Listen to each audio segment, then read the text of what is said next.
Hi, I'm Master Sergeant Josie Borisow, Installation Emergency Manager. I'm happy to welcome Jonathan Davis from Korn back to Ramstein for a second time this year. These are the 20 Air Force EOD techs that we've lost since the start of the Iraq and Afghan wars. It was really an honor to go back to visit Ramstein Air Force Base. It's kind of hard just to see actual faces and see actual people who put their life on the line so we can have it good at home. It's unfortunate that the world has got to go through wars and stuff, but it's obviously necessary to keep our way of life going. I feel blessed that I'll be able to go to places like Ramstein to show my appreciation for those troops that are there, because if it wasn't for them, we wouldn't have lots of things at home. They're truly heroes to me. I'd like to give you this on behalf of me and my group. I understand you've been here before, so have a good time today. I've received several challenge coins, medals from military officials over the years. I had my own challenge coins made so I could go when I visit the wounded and present them with our own Korn one and J Devil one as a token of my appreciation to them. It was really cool riding in the H1, that big Hummer. Thing's a huge beast. I have an old 67 Jeep M715, which was the predecessor to the Hummer, and I love riding that beast. Those things are built not for comfort, just for functionality. They get the job done. You could feel how heavy and armored and fortified those things are. First thing that we did when we got here was take Jonathan out to the flight line to go out with explosive ordnance disposal troops to do a countermeasures training on a C-130J Hercules aircraft. That's the workhorse of the armed forces. It was just really crazy for me to be able to walk on one of those and sit behind the controls, start up all the panels, check out all the lights. Like the little display right here, green display. That way when they're flying around, they can see visually what's in front of them and also see like their flight indications, what altitude they're at, airspeeds they're flying at. Take a real look around.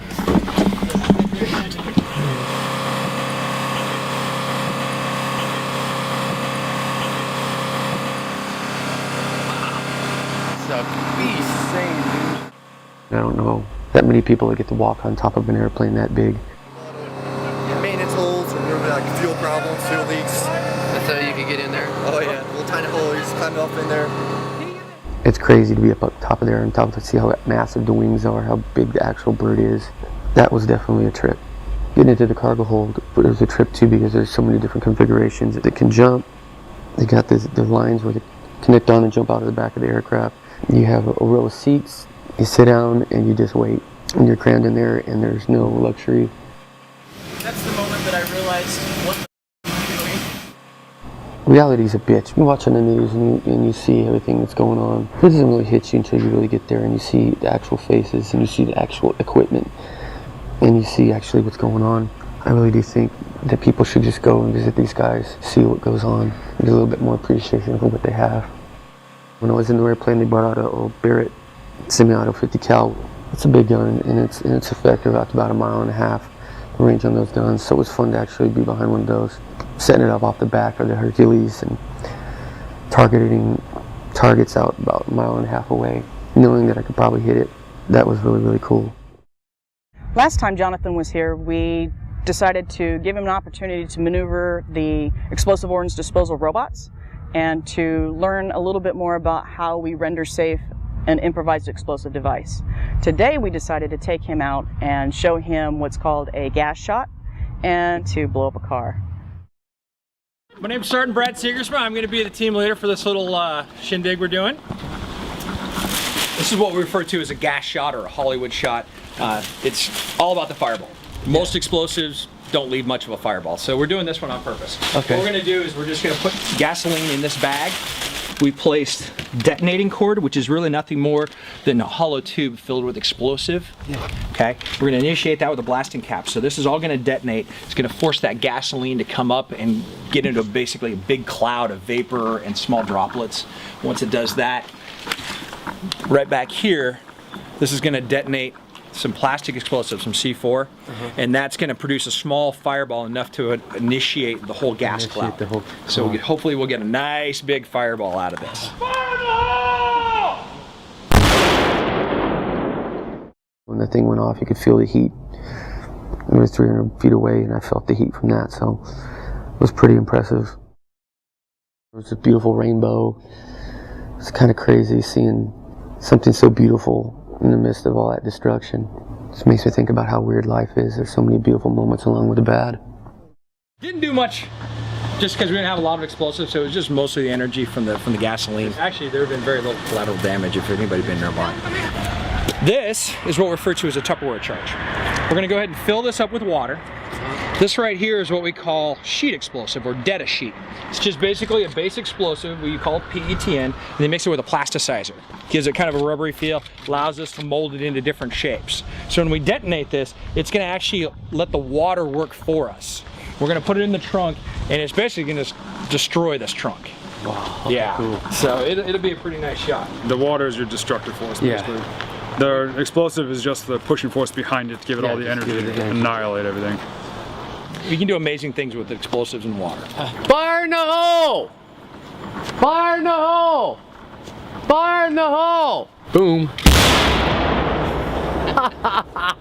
That was a good one, dude. Fucking flew up 50 feet in the air or some shit. It was amazing to see the destruction that could happen with just a Tupperware bowl full of water and a little bit of explosives. It totally blew half the car away.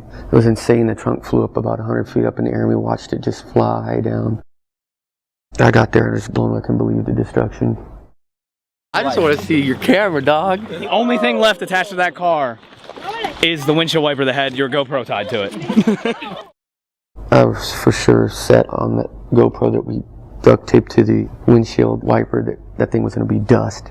I couldn't believe that thing, because that huge ass explosion was the only thing left intact. Those cameras rule. Going to be able to blow stuff up and do that kind of stuff, you know, it's fun. I like doing that, but I don't want to sensationalize it or make a joke of it. That's reality, and that's what these people go through all the time. It's fun to blow stuff up, but when it's for reals and you go to the hospital and see what blowing things up does to people, it kind of takes the fun away from me. Since his last visit back in March to the Landstuhl Regional Medical Center and the Wounded Warriors Center, he has been supporting the USO and the Wounded Warriors Project back in the States, and visiting other hospitals and other locations, and really putting the word out there about the USO and the Wounded Warriors Project. He was very eager to come back when he came back here to Europe to go and visit the Wounded Warriors here at Landstuhl Regional Medical Center. We have a lot that just came in today. I don't like to see people suffering or seeing people with their legs blown off. It's really hard. I'm a very sensitive person, and growing up around it, it's hard for me, but it's something that I got to deal with, and it tears me up inside, but just seeing their smiles on their faces makes it all worth it to me. I'm just in town playing a show tonight, I think like an hour away from here. Really? Yeah, it's my second time. I got here yesterday. Yesterday? Yeah. But Take this one in the injury arm? happened on the 5th. Oh. Here and I hurt my leg. Catch one leg? Yeah. Oh. It's IDF. Indirect fire. So. Well, I'm glad you're still here, brother. Thank you. I'm for glad to still be here. Yeah, man.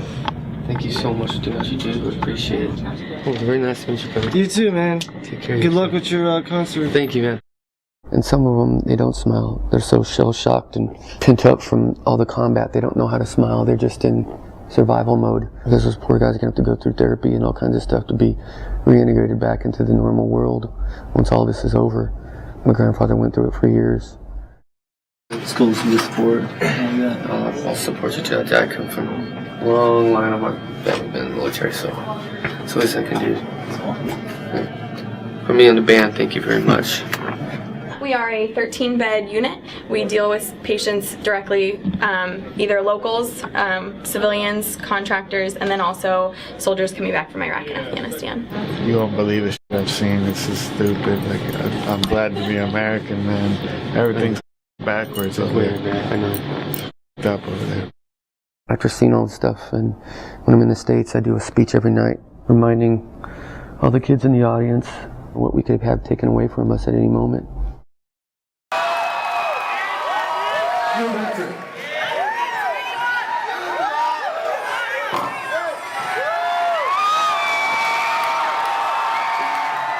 I want the rest of you to make some fucking noise for these heroes of the United States of fucking America. Make some noise! From Korn to you people, I can't express how much gratitude and thankful shit that we got towards you people. You guys have survived. You guys have put everything on the line so we can live free and our kids can live free, motherfuckers. If it wasn't for our truth, people, we would have never had got the life. What's up, brother? How you doing? I'm good, man. How are you? I'm so good. I'm so glad to see you. It's good to see you hanging in there, man. I'm trying my best.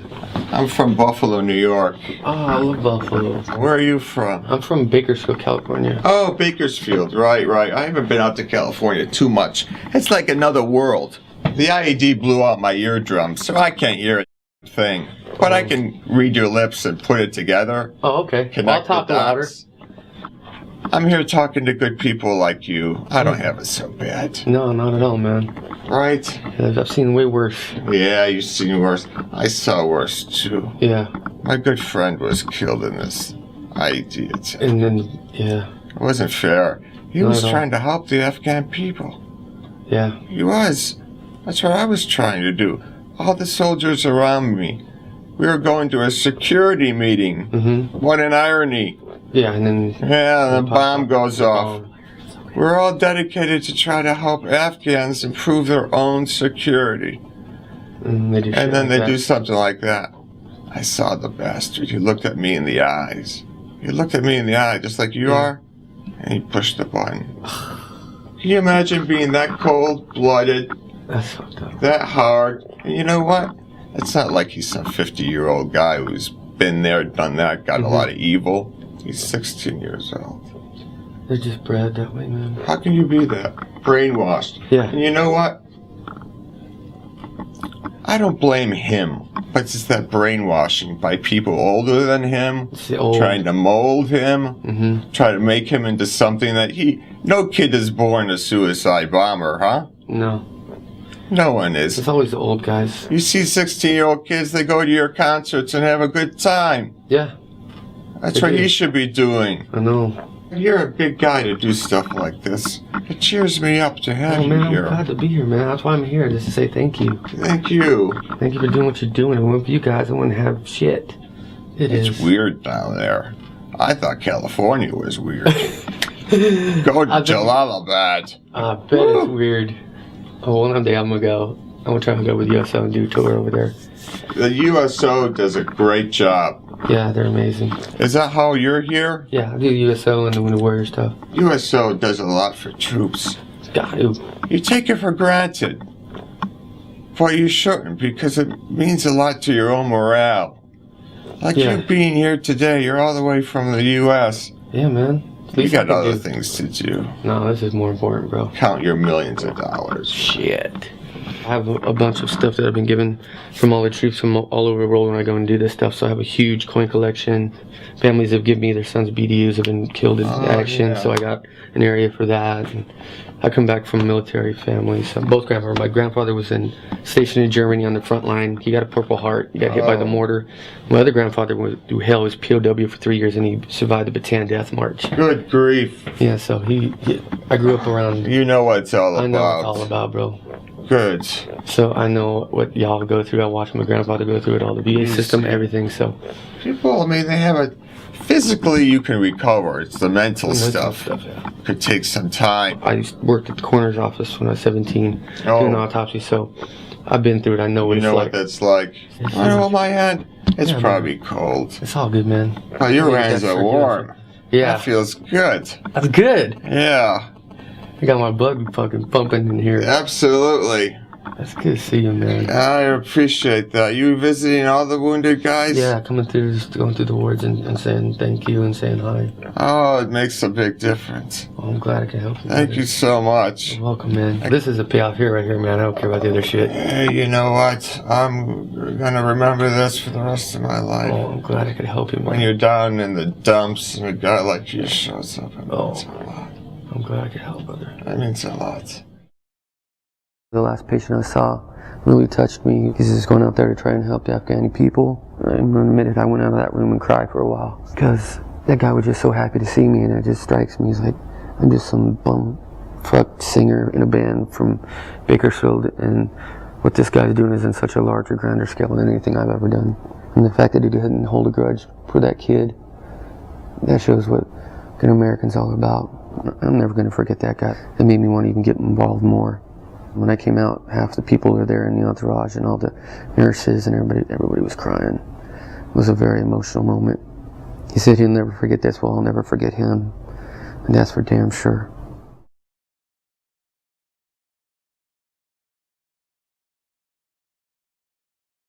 I just got to conclude with just thanking everybody that made it possible. Josie, the bass, all the people that, and hoops have to jump through all the paperwork I got to fill out, you know, all that stuff. It's all worth it just to go there and say hi and show support for these people. I don't care if you're pro-war, anti-war, or whatever, you know, these guys are just doing what they're told. I don't care about the politics of it. I'm just caring about, you know, that they're doing their job and doing what they're told. If it's right or wrong, who the fuck am I to say it is? I'm just there to tell them thank you for doing what they're doing, and that I love them and appreciate them, and thank you for doing what you do for my family and for my band and for all our fans in the United States and all over the world. Just having that right to be able to listen to music and go on the internet and be, you know, have access to information, be able to put photos up of them having fun in their life. Simple shit, man. It has nothing to do with politics. It's about just living free, or what we call free. I won't ever stop doing this. I gotta do this. I feel it in my heart. I feel this is something that I need to do. So again, to all the military and non-military and veterans and the people just helping, all I can say is thank you. And there's nothing I can do to repay the loss. If you've lost somebody or severely wounded or any of that, there's not really much honestly do but just say thank you, and I hope that's enough.